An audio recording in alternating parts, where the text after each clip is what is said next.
আমাদের সংসদ সদস্যরা বিশেষ করে দেশের উত্তরাঞ্চল থেকে যে সকল সংসদ সদস্য নির্বাচিত হয়েছেন, সেটি রাজশাহী হোক অথবা সেটি রংপুর বিভাগ হোক না কেন, প্রত্যেকেরই দুটি বড় কনসার্ন হচ্ছে পানি, পদ্মা, তিস্তা।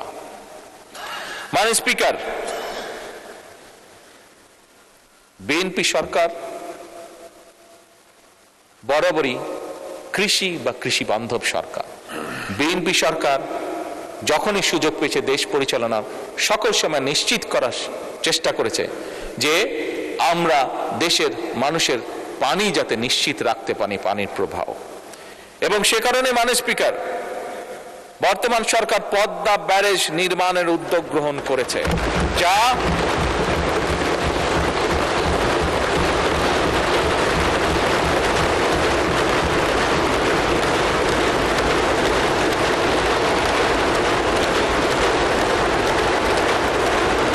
ব্যারেজ নির্মাণের মাধ্যমে বর্ষা মৌসুমে যে অতিরিক্ত পানি আমাদের কাছে আসে, সেই পানিটিকে আমরা ধরে রাখবো, যাতে করে শুষ্ক মৌসুম এবং বছরের বাকি সময়টা আমরা কৃষক সহ সকলের কাছে পানি সরবরাহ করতে পারি। মাননীয় স্পিকার, এবার আমি আরেকটু উত্তরের দিকে চলে যাই এবং সেই উত্তরে অবস্থান করছে আমাদের তিস্তা।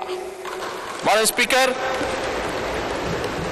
জাতীয় অগ্রাধিকার ভিত্তিতে ইনশাআল্লাহ এই সরকার যে কোনো মূল্যে তিস্তা ব্যারেজ মহাপরিকল্পনা বাস্তবায়ন করবে।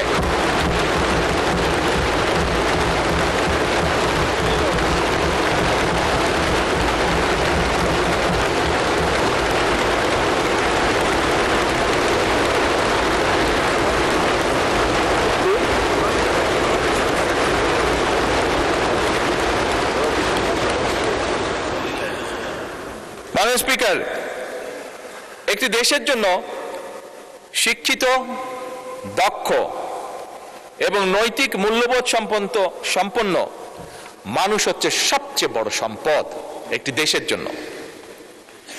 আমরা দেখেছি ফ্যাসিবাদের ১.৫ দশকে কিভাবে শিক্ষা ব্যবস্থাকে একদম পরিকল্পিতভাবে ধ্বংস করে দেওয়া হয়েছিল। মাননীয় স্পিকার,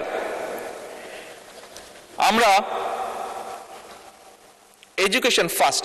মাননীয় স্পিকার, আপনি জানেন ভালো করে, কয়েকদিন আগে আমি যখন মালয়েশিয়া ট্যুরে গিয়েছিলাম, এয়ারপোর্ট থেকে যখন আমরা শহরে যাচ্ছি, আমাদেরকে যখন নিয়ে যাচ্ছে, তখন এয়ারপোর্ট থেকে বেরোতেই বিশাল বড় এক সাইনবোর্ড, সেই সাইনবোর্ডের মধ্যে লেখা ছিল এডুকেশন ফার্স্ট।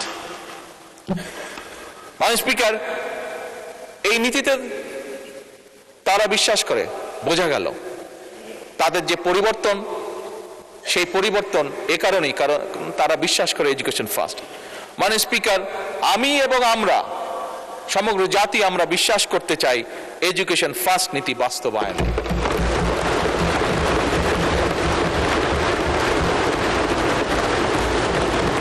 এবং সে কারণে মাননীয় স্পিকার, প্রস্তাবিত বাজেটে বর্তমান সরকার দেশের ইতিহাসে শিক্ষা খাতে সবচাইতে বেশি বরাদ্দ রেখেছে। এবং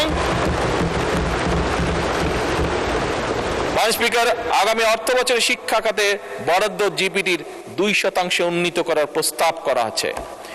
এবং মাননীয় স্পিকার, আমরা আমাদের সর্বোচ্চ চেষ্টা দিয়ে, বর্তমান সরকার সর্বোচ্চ চেষ্টা দিয়ে, আমাদের লক্ষ্য থাকবে আগামী 5 বছরে শিক্ষা খাতের বিনিয়োগ জিডিপির 5% উন্নীত করা।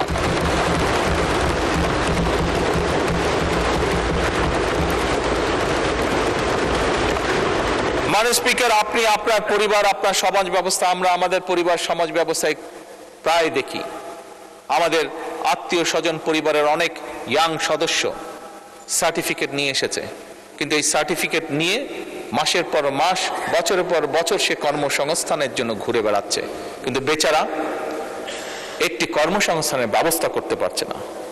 মাননীয় স্পিকার, আমরা এই সার্টিফিকেট সিস্টেম, হ্যাঁ সার্টিফিকেট অবশ্যই থাকবে, কিন্তু এই সার্টিফিকেটে নির্ভর যে শিক্ষা সিস্টেম, এটির আমরা পরিবর্তন করতে চাই মাননীয় স্পিকার। এবং এই পরিবর্তনের মাধ্যমে মাননীয় স্পিকার, আমরা কারিগরি শিক্ষার মাধ্যমে একটি কর্মমুখী শিক্ষা ব্যবস্থা গড়ে তুলতে চাই, যেখানে একজন তরুণ, একজন যুবক শুধু সার্টিফিকেটের উপরে নির্ভরশীল থাকবে না, বরং তার এমন কোয়ালিটি থাকবে যেটার মাধ্যমে সে নিজে কনফিডেন্ট থাকবে যে শুধু সার্টিফিকেট আছে এটাই তার ভরসা হবে না, তার নিজের যোগ্যতা, তার নিজের কোয়ালিফিকেশনের উপরে তার নির্ভরতা থাকবে, তার আত্মবিশ্বাস থাকবে এবং সে নিজের পায়ে জীবনে উঠে দাঁড়াতে পারবে। এবং সে কারণে মাননীয় স্পিকার, আমরা ক্লাস 6 থেকে পর্যায়ক্রমিকভাবে কারিগরি শিক্ষা, বাংলা এবং ইংরেজির পাশাপাশি তৃতীয় ভাষা শিক্ষা আমরা ইন্ট্রোডিউস করতে চাই। মাননীয় স্পিকার, আমার চায়না সফরে আমি সেই দেশের সরকারকে বলেছি যে আমরা চাই, কারণ স্বাভাবিকভাবে তাদের অর্থনীতির পরিধি বাড়ছে এবং তাদের প্রয়োজন হচ্ছে, এখন তাদের দেশে অনেকগুলো বিজনেস সাবজেক্ট আছে যেখানে তাদের মানুষরা আজ কাজ করে না, কারণ তাদের লাইফ স্ট্যান্ডার্ড বেড়ে গিয়েছে। তাদের বিদেশ থেকে আস্তে আস্তে এমন পরিস্থিতি আছে যে মধ্যপ্রাচ্যের মতন তারাও বিদেশ থেকে মানুষ নিতে চাইছে, যে সেই কাজগুলো তারা করবে। এবং মাননীয় স্পিকার, আমি যখন তাদেরকে এই কারণে তাদেরকে যখন বলেছি যে আমরা চাই আমাদের ছেলে মেয়েদেরকে ম্যান্ডারিন ল্যাঙ্গুয়েজ শেখাতে, তারা অত্যন্ত খুশি হয়েছে এবং তারা বলেছে তারা তাদের ল্যাঙ্গুয়েজ তারা এখানে শেখাবে। মাননীয় স্পিকার, আমি যা দেখে এসেছি, আমার সফরে আমি যা দেখে এসেছি, যে আমরা যদি আমাদের সন্তানদেরকে তৃতীয় ভাষা হিসেবে কয়েকটি ভাষার মধ্যে যদি, যেহেতু আসলে আমি মাত্র চায়না থেকে এসেছি সেই জন্য ম্যান্ডারিনের কথাটি বলেছি, এই ভাষা আমরা শিখাতে পারি, আমি ব্যক্তিগতভাবে দৃঢ়ভাবে বিশ্বাস করি আমাদের প্রজন্মের বহু মানুষকে আমরা সুন্দর একটি ভবিষ্যৎ তৈরি করে দিতে সক্ষম হব। মাননীয় স্পিকার, একই সাথে মাননীয় স্পিকার, শুধু ম্যান্ডারিন না, এর বাইরে জাপানিজ আছে, এর বাইরে আমরা ফ্রেঞ্চ আছে, জার্মান আছে, অ্যারাবিক আছে, এই ভাষাগুলো আমরা ইন্ট্রোডিউস করতে চাইছি মাননীয় স্পিকার, থার্ড ল্যাঙ্গুয়েজ হিসাবে। এর বাইরে মাননীয় স্পিকার, ক্রীড়া ও শিক্ষা সংস্কৃতির বিকাশ, আনন্দময় প্রযুক্তি নির্ভর শিক্ষা, one teacher one tab, multimedia classroom, বিনামূল্যে ওয়াইফাই, এই সকল কিছু, একই সাথে প্রাইমারি স্কুলে বাচ্চাদের জন্য স্কুল ড্রেস, এই সবগুলো বিষয় আমরা পর্যায়ক্রমিকভাবে আমাদের শিক্ষা ব্যবস্থাকে, আমাদের শিক্ষার্থীদেরকে, আমাদের ভবিষ্যৎ প্রজন্মদেরকে শক্তিশালীভাবে, দৃঢ়ভাবে, কনফিডেন্টভাবে গড়ে তোলার জন্য এই বাজেটে আমরা এই পদক্ষেপগুলো রেখেছি, যা আমরা পর্যায়ক্রমিকভাবে ধীরে ধীরে বাস্তবায়ন করবো ইনশাআল্লাহ।